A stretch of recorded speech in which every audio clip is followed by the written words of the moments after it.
Hi, everybody. My name is Tim Lautzenheiser. I'm part of the Division of Education at Consumer Incorporated. We manufacture instruments for band and orchestras, and we have a sister company called Steinway & Sons that makes some of the finest pianos in the world. So I come to you at the request of several directors across the nation that said, would you share a few words with our students about this upcoming year? Wow. Do you think you could have written this script a year ago? I couldn't. I mean, it's incredible, isn't it? I mean, how does the mind even get out this far? But it's here. We're going to deal with it. We're going to put our arms around it. And maybe a couple things that I can pass along to you will help you do that. Music's different, isn't it? Whether it's the choir, the band, the orchestra, we treat it differently than other classes. We act differently than other classes. You know, you take the history class, you read the book, you take the test, right? You go on. Music, you hang out. It's a family, yeah? It's our culture. There's most of our social friends are musicians that we met in the group. We hang out with them, you know? You get passes, get out of class, go down, practice. You got all the swag stuff with the names on it. It's different. And I think many of your directors, that's the concern. You know, if we are doing online learning, where's that culture? How do we take care of that culture? How do we feed that culture? How do we embellish it? And you know what? That's where you come in. If there's ever a time for solidarity among students, this is it. We need you. And we need you now. So, you've all heard the old adage, ready, aim, fire, right? It's the only way you can do it. You can't go ready, fire, aim, or fire, fire, fire, right? You go, what's your point, Tim? You're the ready. You're that part of the formula. If we don't have you, the aim and the fire don't make any difference at all. That's how important you are. So when I hear people say, well, Tim, you know, yeah, but I'm only one person. I don't think I can make a difference. Tim, I'm only one person. And the only thing that does make a difference is one person. And your directors should be hailed and applauded many times over for continuing to find another pathway to the destination so you'll have music in your life. So will all of your colleagues too. So, I don't think anybody's got the secret sauce or the magic answer, but I do have some thoughts that might help you along the way. And it's a trifecta of three things that if we get those in place, the rest of it will kind of take care of itself, but we have to get them in place. Okay, Tim, what's the magic? What do you got? Here's the first one. You have to give up giving up. Sounds simple, doesn't it? If there was ever a time that people would just give up, this is it. Oh, how could we possibly make music when we're spread all over in our homes and they're only going to let so many of us in the room at the time? Oh, it's all over with. We can't do it. We've never done it this way before. Well, therein lies the key. See, most people don't like change because change is threatening. It's scary, yeah. It can make you anxious, unknowing. Got it. And you're just like, wait, don't change. Leave it the same. At least I know then what to do. But change is the key. And you know what? We don't have any choice right now. The outside circumstances have dramatically changed. So for us to survive and thrive, we got to change too. You know? I hear this all the time, particularly if a new director comes in to an organization, a band, orchestra, choir, and I'll hear young people go, well, we didn't do it that way last year. That's not the way we do it here. And we get caught in that loop thinking. There's a great story I can tell you about this. What's this got to do with us? Oh, it's the same thing. Okay, you got to picture this as I do it, yeah? There's a cage, a huge cage, And in it, there are stairs that go up to a group of bananas that are hanging down. A whole bunch of bananas are hanging down, all right? In the cage, they put 5 gorillas. All right, well, gorillas love bananas, right? So they put the gorillas in the cage. One of the gorillas looks up, sees the bananas, and starts up the stairs to get the bananas, right? Payoff. When he gets to the top of the stairs, all the gorillas are sprayed with cold water. Now, gorillas hate cold water. So, no bananas for that, right? So they stand around and watch. Pretty soon, one of the other gorillas goes, I'm going to give it a shot. Up he goes, gets to the top of the stairs, and sure enough, all the gorillas are sprayed with cold water again.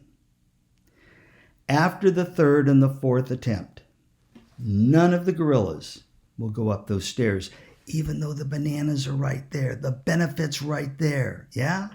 Payoff. So, here's what happens.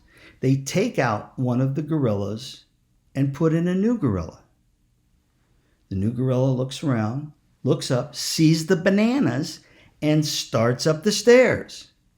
Immediately, he is attacked by the other 4 gorillas because they know what's going to happen if he goes up those stairs. Now, he doesn't know, right? Next, they take out another one of the old gorillas and put in a new gorilla. The new gorilla sees the stairs and up he goes. Once again, he's attacked by the rest of the gorillas, including the new one who has no idea why he was attacked in the first place. A little peer pressure there, yeah. 3rd gorilla, same thing. 4th. They do it till all the gorillas that are in the cage have never been sprayed with cold water. But you know what? They won't go up the stairs for the bananas, because that's the way we've always done it. Now, you're smart. Music students are smart. You're the leaders of tomorrow. We all know that. So maybe it's time to find a different way to get to the bananas, the benefits, the payoff. But you got to stay at it. You just can't stand back. You got to give up giving up, because that's an important part of the ready. Second one is this. Oh, you know this one. It's communication. That's the key. That's what holds the thing together, isn't it? Right? That's the glue, communication. And when your groups are communicating well with each other, things are good. And when the communication starts to break down, things aren't so good. Well, my gosh, we're living in cyberspace heaven. You can communicate all the time. But if you wait for somebody to come to you, it's like I always like when people go, nobody ever sends me any mail. No, I never get a birthday card or anything. And I'm like, do you send birthday cards? Well, no. Plant, harvest. We're back to our friend again. So I got to tell you this cool story too. A band director called me, excuse me, and he was all concerned that, this is great, because at that school, the 5th graders, when they went into the 6th grade, is when they started beginning band. Yeah. And he couldn't get to them. Everybody's out of school. He couldn't get to them. And what was he going to do? And they wouldn't have a beginning band. And then that would show up in, 4 years and on and on. So he's telling this to his group of student leaders, his high school leaders. And they're like, let's see what we can do to help. Now, all of a sudden, you realize they're going up the stairs right now, aren't they? Right? So here's what happens. One of the student leaders, his mother, was the assistant principal at the elementary school that fed into the middle school and high school. So he goes to his mom and says, Mom, can I have a list of all the 5th graders and, their homes, their parents and phone numbers and so forth? She goes, yeah. So they take the list. This is so hip. They take the list, the leaders do, they divide it, so each of them has so many to call, and they start calling these homes. Can you imagine? Hi, this is the, Dorman residence or whatever. And this person says, hi, my name's Bob. I'm a member of the So Forth High School Band, and I know that Jennifer is going to be a sixth grader next year, and we would love to have her in the band. Is there any chance I can talk to Jennifer or share any information with you? Because, when people go into music, all these benefits come with it. Their grades go up, they do better, they learn to work with people, and all of the stuff that we all know. Yeah, right? Mother's like, well, I don't care. Jennifer! Somebody on the phone. Hi, I just talked to your mom. We'd love to have you be a part of the band. Now, Jennifer, is there anything you would think about you would like to play of the instruments? With the assumption that she's going to, yeah. She goes, I don't know, maybe clarinet? Perfect. I'm going to have our clarinet section leader, Sadie, give you a call and tell you how cool it is to play clarinet, and we can help you get started. Pass me back to your mom and dad. Mrs. Dorman, thank you. She's going to get another call. She's going to be in the band. I think you got a clarinet player on your hands. We're going to do everything we can to make sure that happens. So the director's telling me this, right? And he says, I usually have 50, maybe 60 beginners. He said, we're going to have over 100 this year. Over 100. Because somebody decided to go up the stairs. Somebody decided to go a pathway that was different. Somebody was willing to change. So giving up, right? And communication. It's all communication. Here's the third part of the trifecta. And every time I go to this one, I can see people kind of roll their eyes. Your directors need you to bring to the table a positive attitude. Now, don't get positive mixed up with happy. In this context, positive means honest and with forward motion. You're it. You're the ready. I think a lot of people think it means all, fluffy and all that. No. It means moving things forward. So you ask your directors, what do you want from your students? I want them to be positive. I want them to be looking forward, not backwards. I don't want them complaining. I need them in the harness, pulling us forward. So here's my example of positive. I don't know if any of you do this or not. Like go to summer camps. I'm talking about church camp or band camp. There's orchestra retreat over here, and so forth. Get the choir's going to go over here 3 days and practice. In the summer, that's what I do. I go from city to city at camps and teach the leadership skills and so forth. I don't know about you, but I'm usually pretty good until I start getting tired. And if I'm not getting enough sleep or, just rest, just pure rest, my attitude gets a little fussy. How about real fussy? And I can be pretty sharp with people. So here's the lay of the land here. It's the last camp of the summer. We've been out 92 days in a row, and I am exhausted. Because, we finish the camp, we get on the plane, then we go to the place, then you in the hotel, and you get out, and then you do the session, and then you get on the plane, and, I'm running on 3 and 4 hours sleep a night. And there's just no buffer zone left in me. So I'm like, I gotta get good kids on this last one. I don't want somebody to cross me because I'll just go ballistic on them, right? So I start out, it's about 300 kids at this camp. I start out, and kids are great. What? You're music kids, for crying out loud. You're always on the edge of your seats, You're the ones going, bring it to me, yeah. So I'm doing this stick, and talking in leadership, and you have to serve other people. And I look down, and there's this one young man who will not look up. And I make a few generic comments about, you have to look up, and you have to make eye contact, and your posture is a model for every... He just slumped in his seat looking down. I'm like, okay, I've had it. And I jump down off the stage, and I'm walking out. I'm right up over the top of this young man, and I look down, and out from under his shorts are like braces that are hooked onto his knees, yeah? And then they go down and he has special shoes they're hooked onto. And then I looked at his t-shirt and he was like suspended in this cage and his t-shirt was over the top of it. And I went, and I went back. I didn't say anything. I went back up on stage and I thought, okay, I got to break this mood. I'll just ask a real simple question. So I said, what do you think needs to be done to make your group better? I mean, you could say anything, right? Popsicle, right? There's no wrong answer. His was the first hand that came up. I looked at his name tag. His name was Jeremy. I said, yes, Jeremy.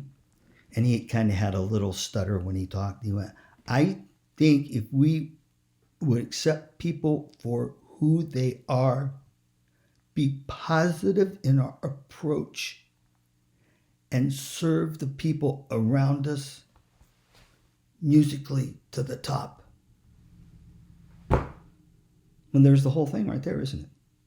That's the whole enchilada. That's the entire package. So everybody kind of claps, and I'm like, yes, that was the kid I was going to fuss with, right? So this is they have to march at this camp too, yeah, the training and drum major and all that stuff. So I finished my part, and they're going to go outside and march around. This young man, Jeremy, starts walking towards me, and I jumped down off the stage and reached out and shook his hand, and his hand wasn't fully developed yet. It was very small, right? And I said, Jeremy, that was a magnificent answer. I said, you were spot on. You hit it completely out of the park with that answer. And he said, Dr. Tim, can I ask you a question? I said, sure. He said, our director told us that you have been out all summer doing workshops and camps. Is that true? I said, yes. You haven't gone home once? No. Bless his heart. He looked at me and goes, you got to be dead by now. I said, Jeremy, I could lay down on this cement floor and go to sleep. He goes, well, that's what I learned. I'm like, what? He goes, as tired as you were, you never showed it. You gave us a great first session, so enthusiastic and on mission. He goes, I'm so excited. I figured out you can do it regardless how you feel.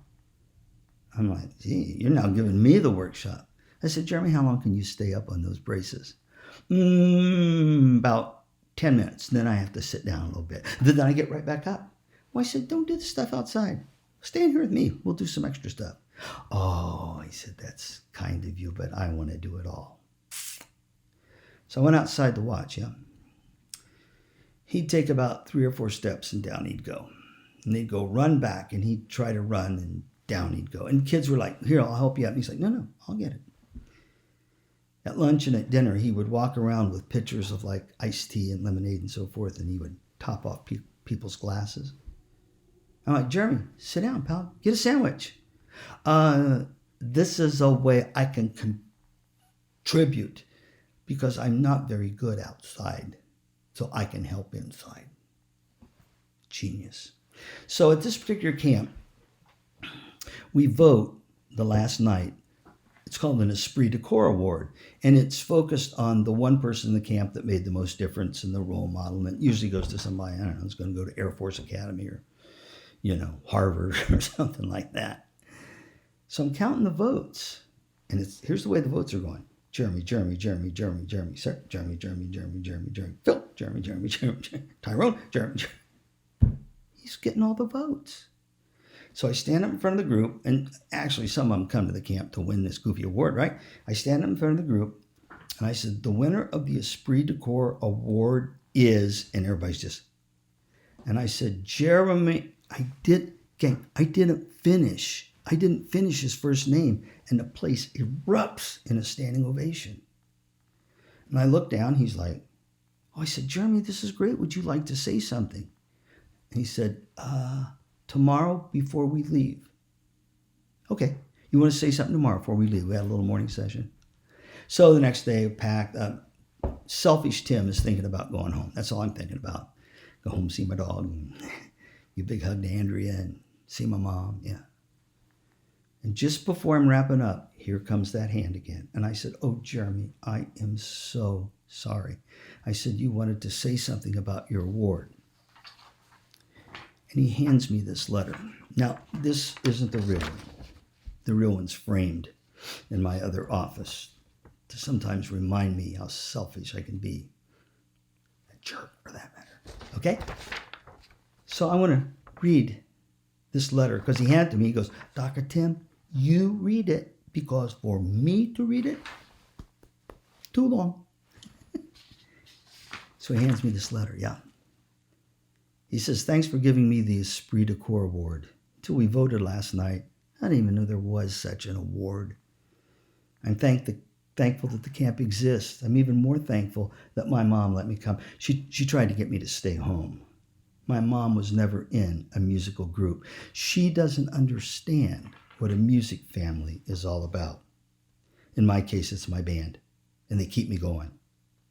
I want to thank my squad," these are the guys he marched around with out there, "for taking such good care of me. You'd have been better off in the competitions without me." They could never win because he was always behind. "But you never made me feel like I was less than you. I voted for all of you for the award." And a very special thanks to Emily. Emily was the little girl in the camp all the guys were, trying to flirt with and all this. And she was just like, "See you later, guys." And when I said a very special thanks to Emily, I looked over and this little girl goes like, she looks up. He said, "Most girls avoid me because of the way I look. But Emily, you always went out of your way to speak to me." Check this line. "I wish I could tell you what that meant to everyone." Unbelievable. You think he's going to say me? Everyone. When we were in the communication circle and Tim told us we had to make eye contact, I felt terrible because I was standing across from Emily and I can't look up. That's why he didn't look up the first day. He physically could not. But Emily, you made it work by kneeling down. At that moment, you were the tallest person in this room. Every band should have an Emily. I wonder about some of you, though. If you can stand with your back straight and your eyes filled with pride, why don't you do it? And it puzzles me when we're told to run back why some people walk. My running is so miserable. I would love to be able to pound the ground with my feet and have the air rush into my face. Don't miss that experience. It's a mystery to me that you can do it, and that I can't do it, and that I want to do it, and some of you don't want to do it. Maybe they put the wrong brain in the wrong body. I'm not saying anyone's bad for not giving 100%, but I wish you could see what it looks like through my eyes for just 1 minute. Because I know if you did, you would all try so much harder. Check this line. Maybe we have to be scared to death to find out how much fun it is to live. Anyway, thanks for the award. I'm going to give it to my band when I get home, and I'm going to tell them about all of you. You're my heroes, and you're my leaders, and I love you for it. Thanks again for making me special, just like you. Jeremy.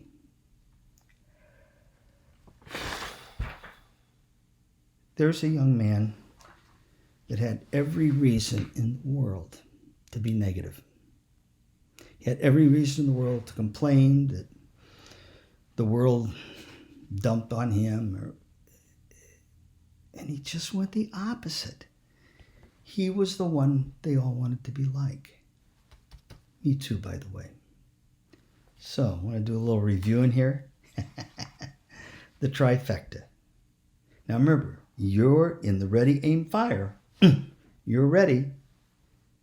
To be ready, you have to give up giving up. You have to communicate all the time, almost more than you think is possible, right? And you have to wrap it all in a positive attitude. I know you will. So again, thanks for letting me have this time with you. Thanks for being in band, orchestra, choir. Thanks for loving music. Thanks for preparing, because you truly are going to be the leaders of tomorrow. I want to wish you the very best. Hope we see each other along the way somewhere. And in the meantime, let the music begin.